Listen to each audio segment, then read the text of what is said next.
Add a printer to your HP Connected account. On your computer or mobile device, go to hpconnected.com/sign in. Before heading ahead into the video, in case you are facing any issue with your Netgear range extender device, get in touch with our Netgear experts.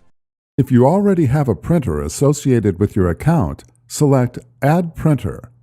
Otherwise, the Add Printer screen loads automatically.